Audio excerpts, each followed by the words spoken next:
if they move to seize Henry's Church tomorrow, they'll have to come through me and a lot of other people to get to it. We'll be there. I'll be in Alma. I ask everybody to come to Alma. We'll stand our ground in Alma. We'll stand our ground for freedoms.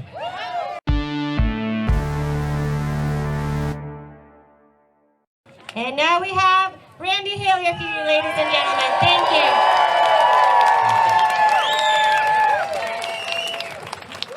Is there a decalogue on the table for me to stand up? Good afternoon, Waterloo. Good afternoon, freedom. And I have to say, thank you. And we should recognize all the moms in the audience today. Because as I heard earlier today, where would we be without our mothers? Where would we be without moms? And I wanted just to share this. It came to me, and I thought it was important for me to share today, seeing that it's Mother's Day. Last year, when I started speaking out against this exaggerated and horrible response to COVID,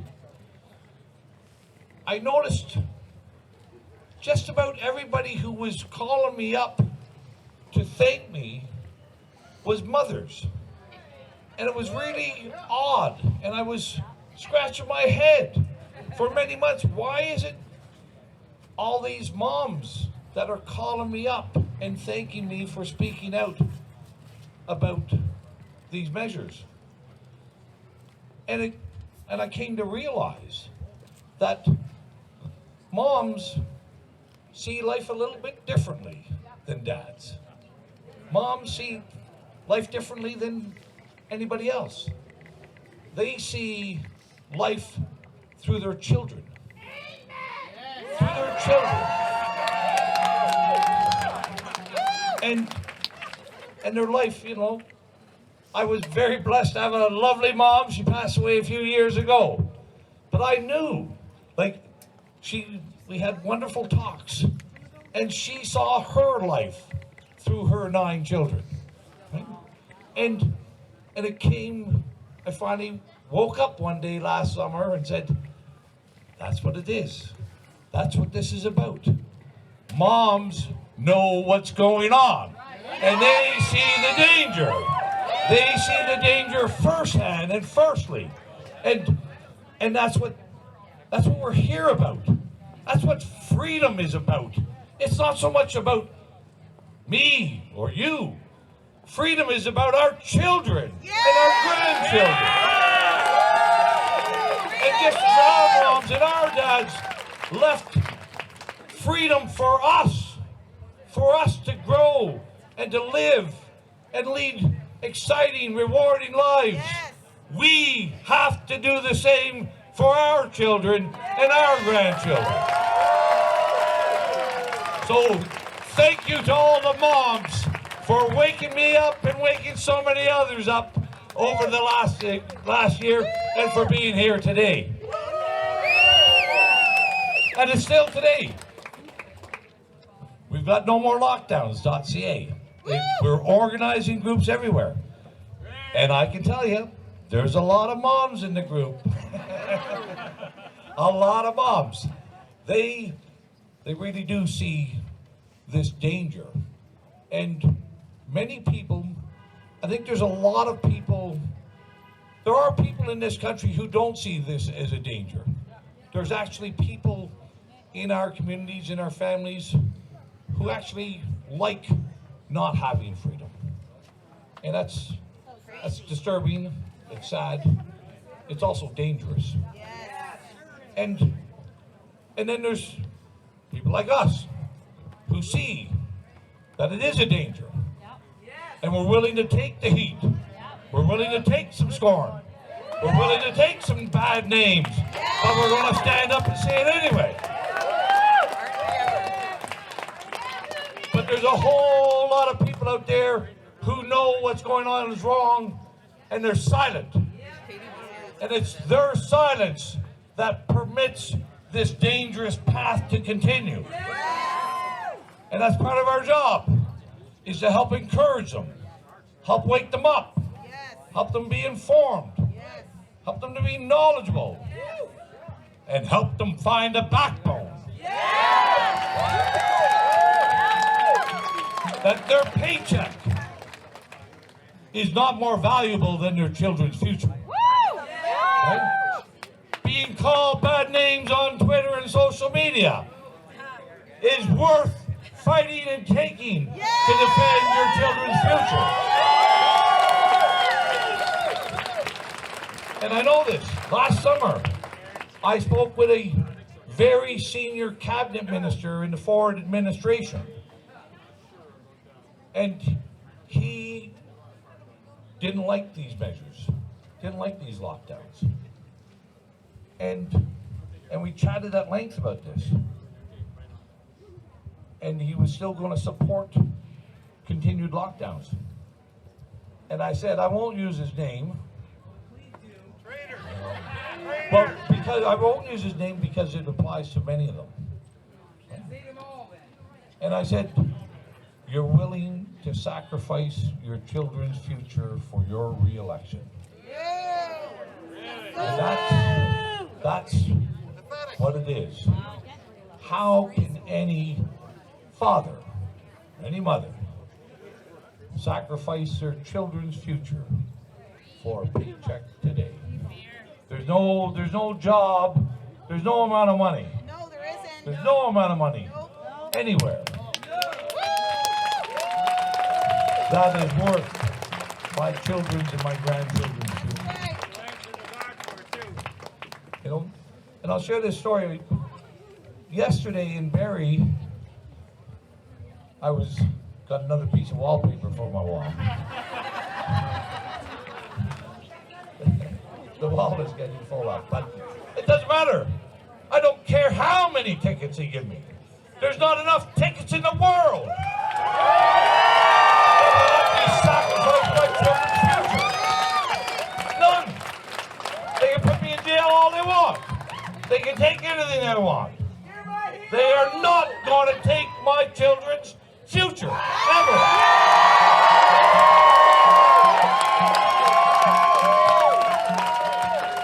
But I said to this young woman constable who gave me this ticket yesterday, I said, you can give it to me. But I said, if it's anybody who's going to be paying it will be your children will be paying the cost of this ticket. Right? If that ticket gets paid, it'll be paid by your children. So issue them all you want. Okay? You're not going to hurt me, but you're going to certainly damage your children every time you issue one. And we have to tell these people what's at stake. And what's at stake is far more. This virus and the government's whole approach to it has been a fraud. It's been an exaggerated fraud. We knew early on, very early on, by April last year, that all the uncertainty, all the misinformation, all the speculation and all the projections and all the models were all bloody wrong. Right? And there's no doubt, a lot of that misinformation was purposeful. Are we still there? I thought I might have to put on my big boy voice. But it was purposeful, this misinformation. And it still continues today. And the fraud, just like Bernie Madoff's frauds, he started with little frauds before he got to the 50 billion fraud. Doug Ford has been building up fraud after fraud after fraud, along with public health, along with many, many people and businesses who are exploiting this virus for their own gain and for all of our losses and all of our children's losses. And we can't let them get away with this fraud any longer.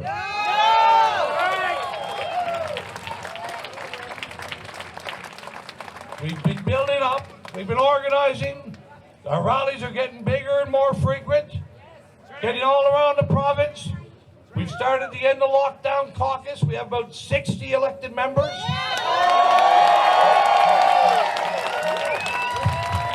But we've got much more to do. Much more to do. And you can help us. Help us in every which way. Help to inform your friends and your family members. Because we know that this has caused a lot of division within families. It's been used.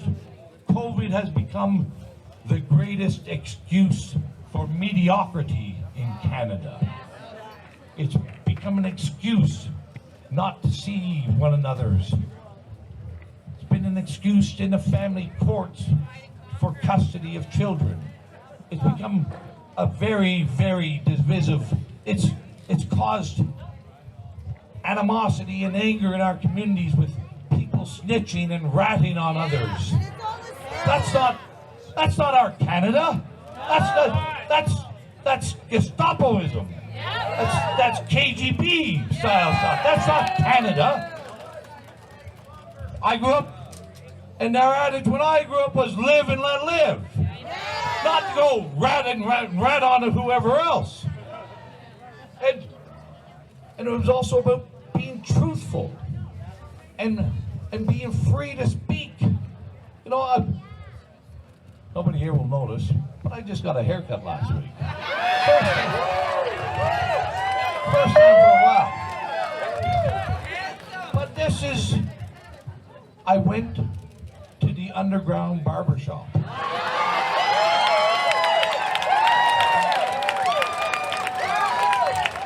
Who would have ever thought that we would have underground churches and underground barbershops in this country? Hey?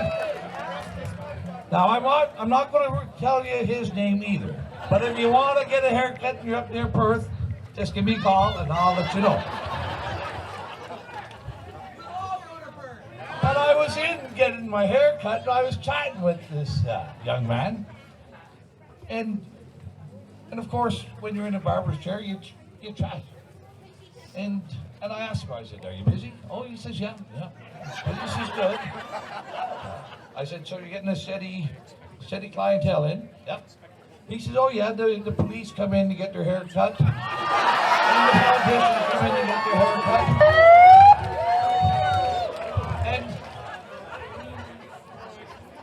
And I believe him.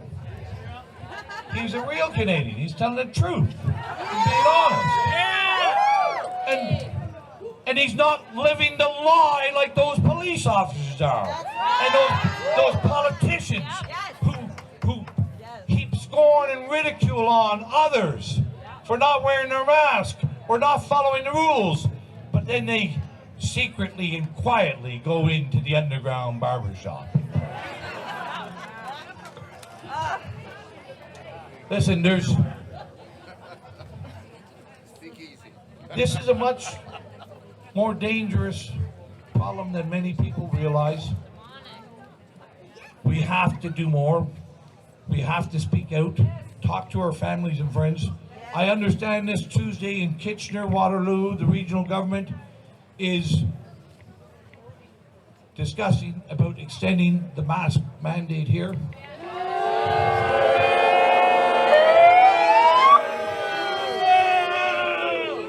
Get on the phone, get online, and tell them what you think of their bloody mask mandate.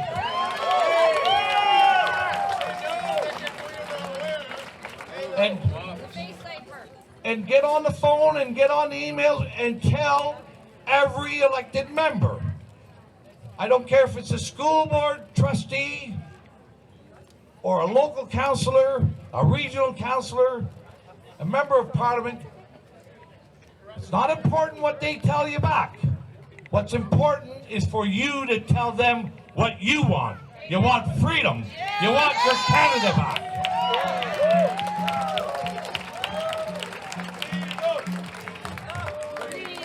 Freedom, freedom, freedom, freedom, freedom, freedom, freedom.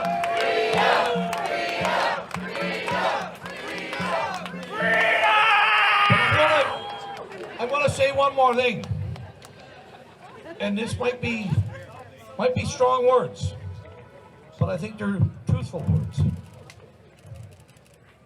We are in a war. We are in a war for the conscience of this country and what this country is going to be. Is it going to be a free country with free markets, with loving families? Yes, it will be. Or is it going to be an authoritarian state? No! Is it going to be a fascist state? No! There is no government right at the moment has or understands how to get out of the mess that they've created. Right? And we've known that for a long time. Back at the beginning of May last year, when the legislature reopened, I went down and I spoke with a number of Ford's senior staff. And they asked me, said, well, how would you get out of this mess? And I said, to be honest, to speak truthfully to people. Amen. And they looked at me and they shook their heads and they said, we can't do that. They don't understand the truth. We can't do that. That's why they're politicians. You know, that people will not re-elect us if we told them the truth. And I said, the longer you lie, the harder it's going to get to be truthful. The longer you lie, the more people will not be forgiving for your errors.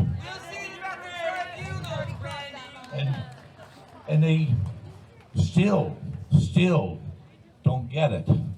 They don't get that being truthful and being honest is not a bad thing in life. It's a Canadian thing to do, to be truthful and honest.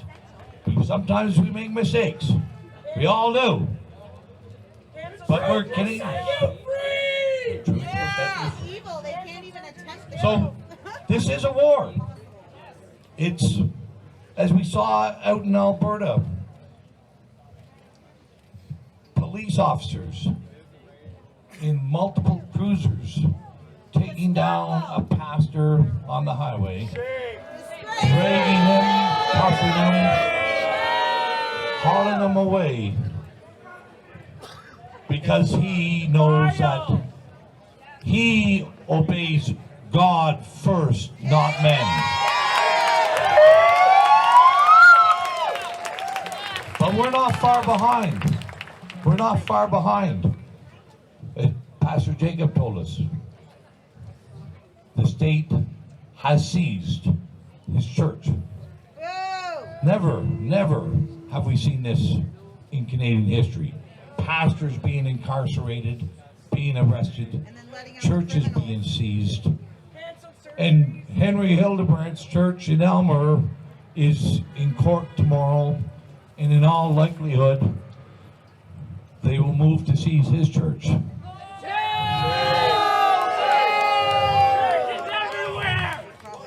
I'm going to tell you, I'm going to be watching for that decision tomorrow. And this is, as God is my witness, if they move to seize Henry's church tomorrow, they'll have to come through me and a lot of other people to get to it. We'll be there. I'll be in Alma. I ask everybody to come to Alma. We'll stand our ground in Alma. We'll stand our ground for freedoms. We're going to be polite. We're going to be considerate. But we're going to be free, and we're going to assert our freedom in the face of any tyranny.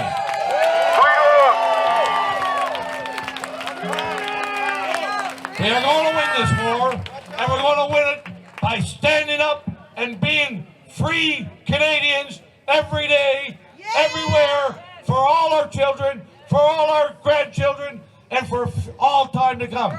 Thank you very much.